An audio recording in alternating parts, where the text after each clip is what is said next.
Welcome in to this edition of the NFL Daily Mailbag. I am Will Scott. Appreciate you all watching. We're answering your questions live during our NFL Monday show. We begin with RC Plane Builder. That's a great app, by the way. RC Plane, it's a very fun app I used to play back in the day. Justin Fields stated in an interview that he'd like to play in Atlanta. Could the Falcons trade for him? Also, could Jessie Bates be a dirty bird? I'm assuming you mean before the draft he said this. Very interesting. Pardon my take. Okay, pardon my take. Interesting. That's your thing. Just let me know this for the first time. I didn't know he said that. Very interesting. Look, the Justin Fields trade, I don't think it's going to happen. But you do have the rumors starting to heat up there. In fact, there was a report that came out from the Senior Bowl saying one exec at the Senior Bowl said that he believes a Justin Fields trade is going to happen. And if that happens, you'd have to imagine that Atlanta would be in the conversation. They could be in the market for a quarterback. I think they like Ritter, but Ritter's a little bit unproven. Third-round pick out of Cincinnati. So we'll see what happens. I think the Bears would be foolish to trade Justin Fields. I think they should trade out of that first spot, add multiple future first-round picks in the process of doing that, maybe trade with the Colts, move from 1 to 4. So we'll see what goes down. But I don't think he's going to get traded, but if he does, then it's possible. As far as Jessie Bates is concerned, yeah, I do think the Falcons are going to be looking to add to that defense. I think Jessie Bates is going to be wanting a big contract. I think the Falcons have money to spend. So we'll see what happens. I think Bates is a lot more likely than Fields, though. RC Plane Builder. Steven, what's up? If Titans plan to replace Ryan Tannehill, who would be the best option? It's a great question. I think it's Trey Lance. And your new GM in Tennessee has obviously come over from San Francisco, so I think a Trey Lance trade to Tennessee makes a lot of sense. Now, the problem with the 49ers doing that is Brock Purdy's health. I mean, Brock Purdy has that UCL issue. He's going to miss some time, and maybe a significant amount of time. So I think the Titans' problem is going to be getting the Niners to agree to that trade if you don't know what Purdy's status is going to be. And we saw the quarterback injury issues be a serious problem this season in San Francisco. And what do? They just kept upgrading, it felt like. I mean, they go from Trey Lance to Jimmy Garoppolo to Brock Purdy, and they got better at that position every single time. So I don't know what San Francisco is going to do. I think a lot of it's going to come down to Purdy's health. You have Kyle Shanahan already say that Garoppolo's not coming back. So that's not an option.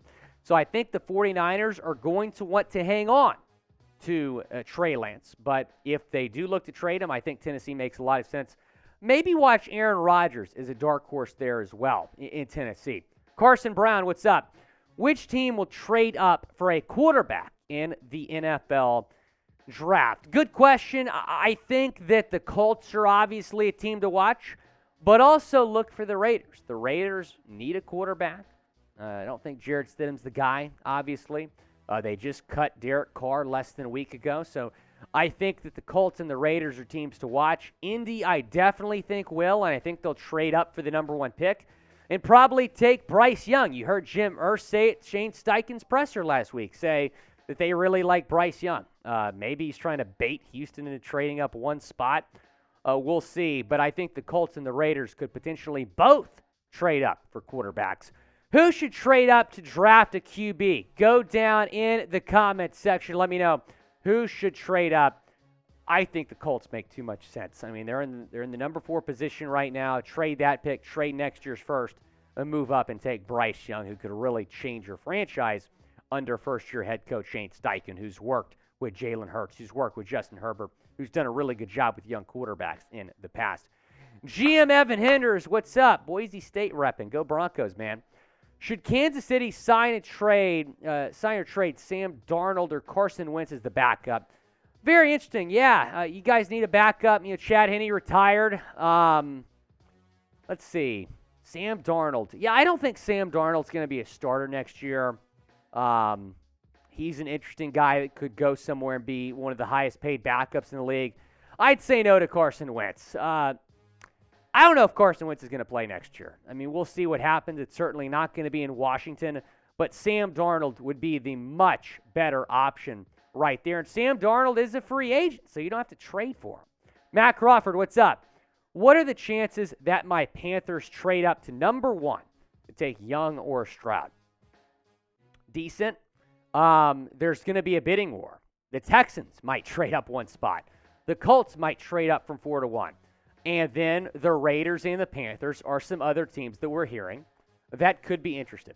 I think C.J. Stroud to Carolina would be a dream scenario for both sides. I think him getting to work with Frank Reich makes a lot of sense for him as a player, and the Panthers desperately need a quarterback. Matt, you're a Panthers fan. It's been a long time. Been a few years since you guys had good quarterback play, since Cam Newton, obviously. So we'll see what goes down, but I think that there's a chance, Matt, that C.J. Stroud falls to 5. What you need to be rooting for is the Bears not to trade out of that number 1 spot and for them to take a guy like Will Anderson or Jalen Carter. That happens. Bryce Young to Houston at 2 is a lock. Cardinals are not going to draft a quarterback. And then the Colts might draft a quarterback. So your best case scenario is the Bears do not trade out of that spot and the Colts sign like a guy like Derek Carr. So we'll see. But considering that 2 teams in front of you desperately need a quarterback, you might have to trade up to get a guy like C.J. Stroud or Bryce Young. I want to tell you about this great jersey deal we have for you right now. Jerseys these days are pretty pricey. Not these, though. Under $100 at chatsports.com/jersey deal. We got Patrick Mahomes. We got Josh Allen. We got Justin Fields. And we got some Bears fans watching right now. chatsports.com/jersey deal. Really like that George Kittle jersey as well. Dak Prescott jerseys as well. A lot of jerseys on sale right now, but on sale for a limited time. So go and take advantage. chatsports.com/jersey deal. Bobby Jones. A very interesting question here from Bobby Jones because I've had people ask me about this today. Are you seeing that there's some buzz about a Tua Tagovailoa for Lamar Jackson trade? Well, here's where the buzz kind of circulated from. An NFL exec said this to The Athletic. Mike McDaniel probably would do a great job with Lamar. Maybe a Lamar for Tua trade makes sense. Interesting. Now, taking a look at these 2 quarterbacks, pretty similar numbers. Tua actually put up better numbers. Now, this doesn't include rushing stats, which makes Lamar Jackson, an elite quarterback, arguably. But Tua actually, contrary to popular belief, played in more games than Lamar Jackson. Tua's numbers through 13 games, very solid. Lamar's numbers are pretty solid as well. Tua did lead the league in quarterback rating and a QB rating as well. So that's worth noting. Who's the better quarterback, Tua or Lamar? Type 1 for Tua or 8 for Lamar down in the comment section. Now, to kind of go off your question, Bobby Jones, do I think this trade makes sense? Maybe. If Miami has concerns about Tua's health and they want to move on, then yeah, it could make some sense for Miami. And if Baltimore does not feel like paying Lamar Jackson top dollar, they could get Tua cheap the next 2 years. If Tua's 5th-year option gets picked up, he's going to make about $23 million in 2024. So, and then Baltimore can see if Tua's their franchise guy behind what's a better offensive line up there in Baltimore. So we'll see what happens. I would be shocked if this trade happened. I think it's just an NFL exec speculating that it could make sense. I think Tua had the better year. But when you're talking about Tua's durability concerns, I also think you have to talk about Lamar's durability concerns. And Lamar missed more time last year than Tua did, which is interesting. Eric, what's up? Do you think if the Giants let go of Jones and Giants go 5-12, do you think Joe Shane and Brian Dable will be on the hot seat? No. Dable just won Coach of the Year, so no. I also think if they let go of Jones, they'll probably have a plan in place to replace him. Maybe go after Lamar Jackson. Maybe take a swing on Aaron Rodgers. Maybe draft a quarterback like Will Levis or Anthony Richardson or maybe even Hendon Hooker. So they would have a plan in place. I don't think they're going to let him walk. Honestly, I think a short-term deal makes some sense for both. Maybe 3 years, $90 million. I don't think that's realistic. If I'm Joe Shane, that'd be my first offer to Daniel Jones. But we talked about it a little bit earlier.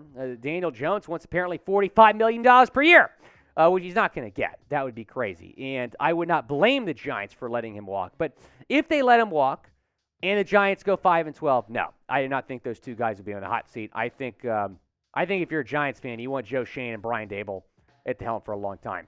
Michael Ayers, what's up? Who do you think will be a sleeper team to make the playoffs? That's a really, really good question. Sleeper team. Kind of last year's Jacksonville Jaguars, if you will. I mean, who saw the Jags making it this past year? Call me crazy. Probably the Houston Texans. And here's why. That division's a joke. If the Texans somehow get Bryce Young, I think they're a 7 to 8 win team. And if they're a 7 to 8 win team, they might be right there in the division and in the wild card race. I think 9 and 8 might get you in.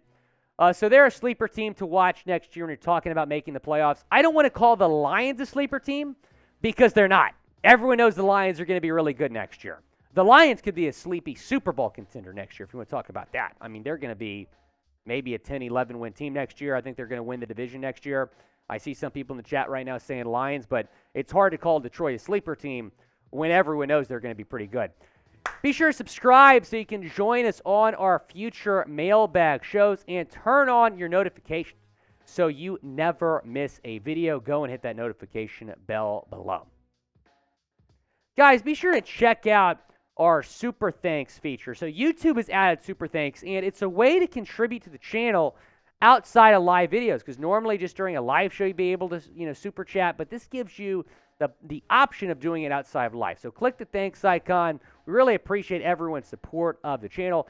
All your super chats, all your super thanks, go to the Chat Sports Fund, and it helps us build our studios here at Chat Sports, build our team. We've expanded our office space in the past year, and we get you guys more content because of it. And if you super thanks, you get a shout-out on today's show. Peyton Muzzy saying, what is the ideal offseason for Tampa Bay? A great question. I mean, first of all, you have to figure out the quarterback position. Tom Brady's gone.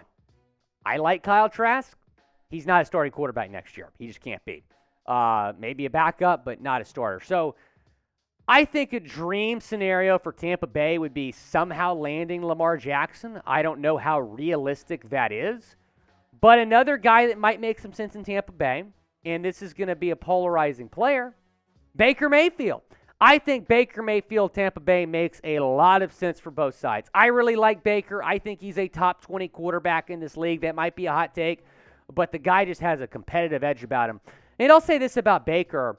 No quarterback has won in Cleveland in the past 20 years outside of one, and it was Baker Mayfield. And I understand that there's been a lot of inconsistency with him. I think his health has had a lot to do with that. He was banged up his last year in Cleveland. But I think Cleveland made a mistake letting him go, giving Deshaun Watson that massive contract. So I think getting the quarterback position figured out, maybe adding a running back as well. Tampa Bay had one of the worst rushing offenses in the league this past year. In fact, I think they had the worst rushing offense in the league. And you have some really good free agent options in Tony Pollard, in Saquon Barkley, who I think is staying in New York, but he's still a free agent. And then Josh Jacobs as well, Kareem Hunt. You got to get a good running back in there as well. So quarterback, running back in Tampa Bay is going to win the division next year. Michael Layton saying, how's Aaron Rodgers' darkness retreat going?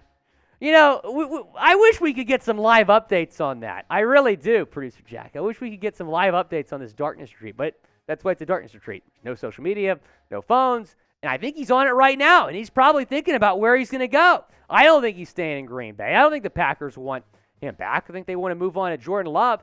So here are some potential destinations. And I don't really think there's any contenders outside of these top three teams, the Raiders, the Jets, and the Titans. And I think when you're looking at contenders, the Raiders and the Jets are right here and the Titans are down here. I mean, I think the top two are going to separate themselves throughout this process. I think Vegas makes a lot of sense, getting to reunite with Devontae Adams. But New York, I mean, if a guy like Aaron Rodgers goes to New York, they would feel like they're a contender right away. Where will Rodgers play next year? Could be Green Bay. Probably not, but still could be. Go down in the comment section. Let me know. And you can say retire. I mean, he could retire. You can let me know down in the comment section.